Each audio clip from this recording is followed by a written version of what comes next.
नमस्कार दोस्तों, मैं हूँ प्रिया और आप सभी का एक बार फिर से स्वागत करती हूँ आपके अपने चैनल भक्ति मंत्र में। दोस्तों, जीवित पुत्रिका व्रत यानी जीवित संतान के लिए रखे जाने वाला व्रत है। ये व्रत वह सौभाग्यवती स्त्रियां रखती हैं जिनको संतान होती है। साथ ही जिनकी संतान नहीं है वो भी स्त्रियां पुत्र की कामना के लिए इस व्रत को करती हैं। दोस्तों, अश्विन मास के कृष्ण पक्ष की अष्टमी को माताएं अपनी संतान की दीर्घ आयु की कामना करके इस व्रत को करती हैं। इस साल ये व्रत 6 अक्टूबर को हो रहा है। 24 घंटे के निर्जला व्रत को खर जिउतिया भी कहा जाता है। दोस्तों, इस दिन चक्की में पीसे हुए गेहूं के आटे में गुड़ मिलाकर शुद्ध घी में पकवान बनाया जाता है। पुत्र के नाम का एक बंधन माताएं अपने गले में धारण कर लेती हैं। इसकी पूजा शिव जी को प्रिय प्रदोष काल में करनी चाहिए। व्रत का पारण दूसरे दिन अष्टमी तिथि की समाप्ति के पश्चात किया जाता है। एक बार पार्वती जी ने एक स्थान पर स्त्रियों को विलाप करते हुए देखा तो शिव जी से उसका कारण पूछा। शिव जी ने बताया कि इन स्त्रियों के पुत्रों का निधन हो गया है, इसलिए ये विलाप कर रही हैं। पार्वती जी बहुत दुखी हो गईं। उन्होंने कहा कि हे नाथ, एक माता के लिए इससे अधिक हृदय विदारक बात क्या होगी कि उसके सामने उसका पुत्र मर जाए। इससे मुक्ति का कोई उपाय हो तो कृपा करके आप बताएं। शिव जी ने कहा कि हे देवी, जो विधाता द्वारा रचित है उसमें हेर फेर नहीं हो सकता, किंतु जीमूत वाहन की पूजा से माताएं अपनी संतान पर आए प्राणघाती संकटों को भी टाल सकती है। जो माताएं अश्विन मास की कृष्ण पक्ष की अष्टमी को जीमूत वाहन की पूजा विधि विधान से करेगी, उसकी संतान के संकटों का नाश होगा। पार्वती जी के कहने पर शिव जी ने उन मृत बालकों को पुनः जीवन दान दिया और इस कारण ही इसे जीवित पुत्रिका व्रत कहा जाता है। दोस्तों, जीवित पुत्रिका व्रत की कथा क्या है, चलिए वो भी देखते हैं। गंधर्वों के राजकुमार का नाम जीमूत वाहन था। वे बड़े उदार और परोपकारी थे। जीमूत वाहन के पिता ने वृद्धावस्था में वानप्रस्थ आश्रम में जाते समय इनको राज सिंहासन पर बिठाया, किंतु इनका मन राजपाट में नहीं लगता था। वह राज्य का भार अपने भाइयों पर छोड़कर स्वयं वन में पिता की सेवा करने चले गए। वन में ही जीमूत वाहन को मलयवती नामक राजकन्या से भेंट हुई और दोनों में प्रेम हो गया।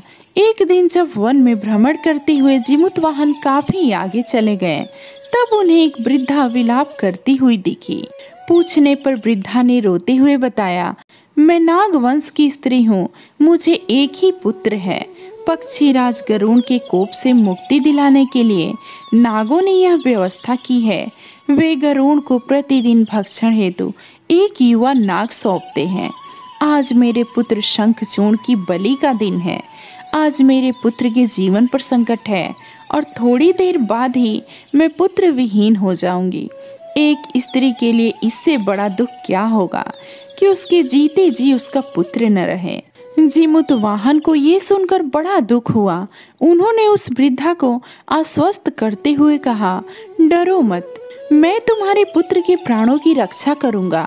आज उसके स्थान पर स्वयं मैं अपने आप को उसके लाल कपड़े में ढककर वध्य शिला पर लेटूंगा, ताकि गरुड़ मुझे खा जाए पर तुम्हारा पुत्र बच जाए। इतना कहकर जीमूत वाहन ने शंखचूड़ के हाथ से लाल कपड़ा ले लिया और वे उसे लपेटकर गरुड़ को बलि देने के लिए चुनी हुई वध्य शिला पर लेट गए। नियत समय पर गरुड़ बड़े वेग से आए और वे लाल कपड़े में ढके जीमूत वाहन को पंजे में दबोचकर पहाड़ के शिखर पर लेकर गए। गरुड़ ने अपनी कठोर चोंच का प्रहार किया और जीमूत वाहन के शरीर से मांस का बड़ा हिस्सा नोच लिया। इसकी पीड़ा से जीमूत वाहन की आंखों से आंसू बह निकले और वह दर्द से कराहने लगे। अपने पंजे में जकड़े प्राणी की आंखों में आंसू और मुंह से कराह सुनकर गरुड़ बड़े आश्चर्य में पड़ गए, क्योंकि ऐसा पहले कभी नहीं हुआ था। उन्होंने जीमूत वाहन से उनका परिचय पूछा। जीमूत वाहन ने सारा किस्सा कह के सुनाया, कैसे एक स्त्री के पुत्र की रक्षा के लिए वह अपने प्राण देने आए हैं।